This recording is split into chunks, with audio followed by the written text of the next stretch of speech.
এই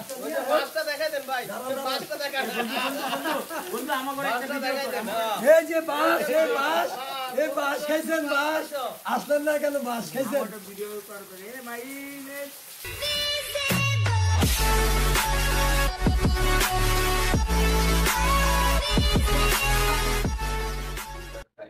আজকে সাজেকে দ্বিতীয় দিন আমরা বেরোমো, পুরা সাজেকটা ঘুরে দেখবো। শেষ আজকে লাস্ট ডে, আজকে দ্বিতীয় দিন। তো মোটামুটি কালকে রেস্ট করছি, আজকেও ঘুম থেকে উঠলাম, খুব টায়ার্ড ছিলাম। বাট এইখানে ওয়েদার একটু মানে গরম বেশি, সেজন্য একটু ঘামতেছি প্রায় প্রায়। আর কারেন্টটা একটু প্রবলেম করে, পানিটা একটু প্রবলেম করে, যেহেতু পাহাড়ি এলাকা সেজন্য এটা কন্টিনিউ পাওয়া যায় না, এগুলো একটু প্রবলেম হালকা পাতলা আছে। তো এখন বাসা থেকে বেরোবো সবাই মিল্লা, পুরা অল সাজেক যে জায়গা আছে সবচেয়ে সুন্দর একটা জায়গা আছে লাস্ট ওই পাহাড়টা। তো ওই পাহাড়টাতে আমরা যাব, তারপরে দিন কালকে সকালে ভোরে ঢাকা ব্যাক করব। তো চলেন বাইকে যাই। ভাবছিলাম বাইক নিয়ে বেরোবো, বাট এই সবাই গোসলের জন্য ঝর্ণায় যাচ্ছি। বাট ঝর্ণায় যাওয়ার পরে ঝর্ণায় কি পানি আছে কি না জানি না। তো ঝর্ণা যাইতে হলে পাহাড়ের নিচে নামতে হবে। তো এই যে পাহাড়ের নিচে সিঁড়ি করা আছে, কিন্তু এই গাছে কিসের জন্য একটা ডাকতেছে, শব্দটা কি পাইতেছেন কিনা বলতে পারবো না। অনেক ঝিঝি পোকার শব্দ, জিন করতেছে, অনেকটা গভীর, অনেকটা গভীর।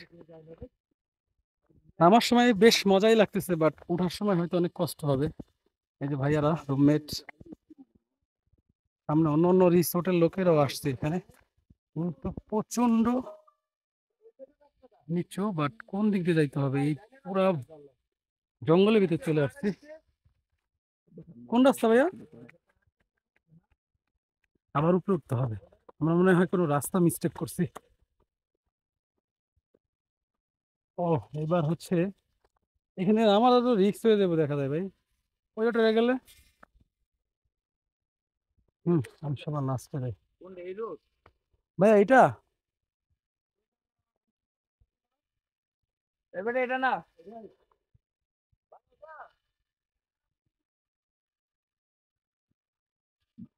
রাস্তা চিনতেছি না। ও, বাগানে গেছি গা।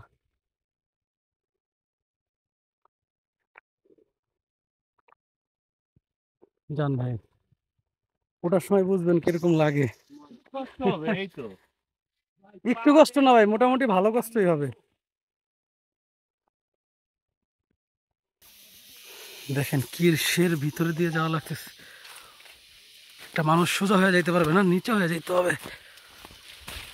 সেরা এক্সপিরিয়েন্স। কি ভাই, ভয় লাগতেছে নাকি? নামতে একটু প্যারা লাগতেছে। নামতাছি তো ভাই দৌড়ায় দৌড়ায়, কিন্তু উঠার সময় বুঝবেন একটা লাঠি নিয়ে নিতে হবে। উঠার সময় হ্যাঁ উঠা যায়, কিন্তু নামার সময় আপনি ব্যালেন্স রাখতে পারবেন না। ভাই, উঠার সময় যে কষ্ট হইব না। এইটা কি ফুল? জঙ্গলের ফুল ভাই, চিনি না, খাইলে পাগল হয়ে যাবো, এটা হলো কথা। আমি অলরেডি এখনই ঘামতেছি, আর ওঠার সময় কি হইব আল্লাহই জানে। এই যে আপনাদের ভিউটা দেখাই, পাহাড়ের যে জঙ্গলের ভিতরে আছে। ও, আর ভাইয়াটা ব্যালেন্স পাইতেছে না নামার জন্য। জুতা কি ছিঁড়ে গেছে নি ভাইয়া? ভাই একটু কোক দাও, খাই। কোল্ড ড্রিঙ্কস হাতে দাও। অনুভূতিটা মিশ্র পুরো। কারণ কি? কারণ ওই যে মনে একটা আনন্দ আছে যে ঝর্ণায় যাব, আবার এই এই জার্নিটা কষ্টকর। কষ্টকর, সঠিক। সবাই এখানে রেস্ট নিতেছি নামার সময়। হ্যাঁ, পাহাড়ে যদি না নামি আর ঝর্ণায় না যাই তাহলে কিন্তু মূল্য থাকে না, এটা বলতেছি বড় ভাই। জাস্ট এই যে ভিউটা দেখাই, পাহাড় অঞ্চল, পাহাড়ি বনগুলা খুব সুন্দর লাগতেছে। যে ঝর্ণায় যাওয়ার কথা সেই ঝর্ণায় তারা যাবেই। আমি ব্যাক করতে বলছিলাম, বাট কেউ ব্যাক করবে না, বাট তারা যাবে আর কি এক কথায়। ও, পাহাড়টা জোস লাগতেছে, সেই লাগতেছে। ওরে ভাই, এই যে পাহাড়টা দেখেন, এই পাহাড়টা ভিডিওতে ছোট মনে হচ্ছে, বাট ওই এর উপরে থেকে আমরা নামছি। ফাইনালি আমরা ঝর্ণার কাছে চলে আসছি, কিন্তু ঝর্ণায় পানি নাই। অনেক কষ্ট করে আসছি। এই যে ঝর্ণা, ওই যে পানি পড়তেছে হালকা হালকা, ভালো লাগতেছে। ফাইনালি যদি গোসলটা না করতে পারি বাসায় গিয়ে করব, কিন্তু এখানে আসার এক্সপিরিয়েন্সটা সেরা ছিল, বাট যাওয়ার সময় দম বাইরে যাবে এটা আমি বুঝতেছি। আমার সময় দম বের হয়ে গেছে অলরেডি, অল্প একটু বাচ্চা রয়েছি। আলহামদুলিল্লাহ, আপনাদেরকে দেখা এই যে ঝর্ণা, সবাই ফুটেজ নিতেছে যে যার মতো। সো চলেন কিছুক্ষণ এখানে রেস্ট নিব, আর যদি গোসল করা যায় তো করবো। ফিলিংসটা গুড, বাট এখানে আসার পরে ওই যে সবাই গোসল করতেছে, আমিও গোসলে নামবো। অনেক তো মোটা ব্লগস দেখছেন, বাট আজকে একটু আমাদের এই যে ঝর্ণায় গোসল করাটা দেখেন। পাহাড় থেকে নামা, পাহাড় থেকে ওঠা যে কত কষ্ট, এই পুরো ভিডিওটা আপনাদের মাঝে শেয়ার করবো। সো ফুল ভিডিওটা দেখবেন, ভিডিওটা যদি ভালো লাগে তো অবশ্যই একটা লাইক করবেন। তো আগে গোসলটা করি, তারপরে দেখা যাক আবার কিভাবে উঠবো। বন্ধু জনি তুমি বাস খাইছো? আমার এক ফ্রেন্ড ওই বাসায় রেখে আছে। আবার বলেন। বন্ধু জনি তুমি বাস খাইছো? বাস আজকালা বাসটা দেখাই দেন ভাই, বাসটা দেখান। বন্ধু আমার ঘরে একটা দেখাই দেন। এই যে বাস, এই বাস খাইছেন? বাস আসলেন না কেন? বাস খাইছেন? ভিডিও করবে রে ভাই। এই যে বাস সাথে নিয়ে আসি, ওটা পিক উঠান ভাই। আবার এ বন্ধু আমার মোবাইলটা রাখ, ওদিকে খোলা পিছনে। ঝর্ণায় গোসল টোসল কমপ্লিট, আমি জামা কাপড় পরে ফেলছি, ভাইয়ারা এখনো এনজয় করতেছে, তাদের এখনো কমপ্লিট হয় নাই, আরো গোসল করতেছে। ওই যে দিকটা দেখেন কি করতেছে, ওই দিকটা ভাই অনেক এনজয় করতেছে অনেক। তো এবার আমাদের যাওয়ার পালা, আর যাওয়ার সময় অনেক কষ্ট হইবে, এটা স্বাভাবিক, কিছু করার নেই। তো এই যে বড় ভাই তিনজন, এরা আসছে হলো গুলিস্তান থেকে, আর আমরা হচ্ছে ঢাকা উত্তরা, আর এই ভাইয়েরা যাত্রাবাড়ি। তো চলেন উপরে উঠি। নামার সময় সবার এনার্জি হাই ছিল, এখন ওঠার সময় সবার এনার্জি লো হয়ে গেছে, কেউ হাঁটতে পারতেছে না। অন্যরকম একটা এক্সপিরিয়েন্স, অনেকটা হাঁপাইয়া গেছে অনেকটা। এখন আছে সোজা রাস্তায়, বাট ওই যে উঁচু পাহাড়টা দেখার পর আর ভালো লাগতেছে না। এই ওঠার সময় একটু একটা অভিজ্ঞতা, আমার সময় তো খুব ভালো লাগছে, বাট এই যে ওঠার সময় প্রচুর প্যারা খাইতেছি। হাতে একটা লাঠি ছিল, ওটাও ফালাই দিছি, মানে 4বার রেস্ট নিলাম, 4বার, এরপরেও অর্ধেক মনে হয় উঠতে পারি নাই, এতটাই কষ্ট হইতেছে। বড় ভাই যারা আছে সবাই আগে উঠছে, বাট আমি সবার লাস্টে।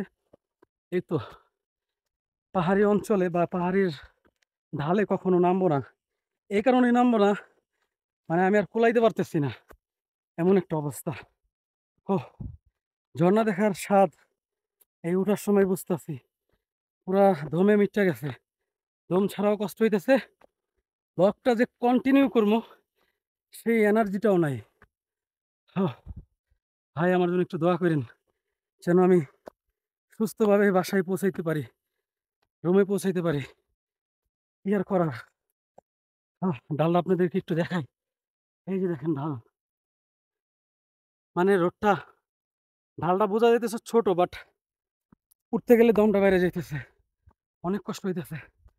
ও, তারপর আবার কালো গেঞ্জি পরছি দেখে আমার মনে হয় আমার গরমটা বেশি লাগতেছে। সর্বশেষে বাড়িঘরের দেখা পাইছি, আর সবাই যে লাস্ট রেস্ট নিতেছে। ভাই এত কষ্টের ভিতরে ব্লগে আসলাম, সবাই একটু। 1 কিলোমিটার না ভাই, চলে আসছি ভাই, ওই যে ওই যে দেখা যায় ভাই, ওই যে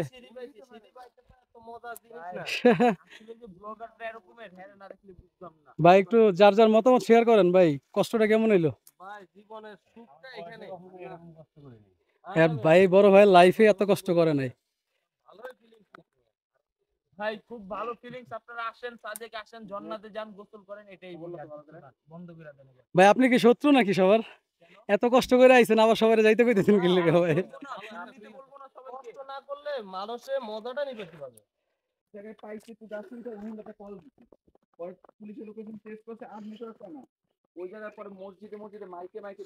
উঠতে উঠতে কাঠের একটা বাড়ি পাইছি, কাঠের বাড়িতে ঢুকে দেখি কাঠের ঘর, দিক দিয়ে যাবো কিভাবে? ভেঙে না পড়ি। এটা হচ্ছে পাহাড়ি আলারা বা পাহাড়ে যারা বসবাস করে তাদের কাঠের একটা বাড়ি। তো আমার কাছে একটু ভালো লাগলো, সেই জন্য ওইখানে চলে আসলাম। আর ওই যে ভাইয়েরা বসে ওইখানে রেস্ট নিতেছে, ওই যে লাস্ট সীমান্তে চলে আসছি, মানে আর একটু হইলে আমরা রোডে, মেইন রোডে চলে যেতে পারবো, আর মেইন রোডে আমাদের বাড়ি ঘর। সো কেমন লাগলো ভিডিওটা? যদি ভালো লাগে অবশ্যই লাইক করে দেবেন, আর যদি আমার চ্যানেলে নতুন হয়ে থাকেন তো অবশ্যই সাবস্ক্রাইব করে হয়ে যাবেন ফ্যামিলি মেম্বার। সো ভালো থাকবেন সবাই, পরবর্তী ভিডিও আসার আগ পর্যন্ত আবারও দেখা হবে, কথা হবে, সাক্ষাৎ হবে। সো ভালো থাকবেন, আল্লাহ হাফেজ।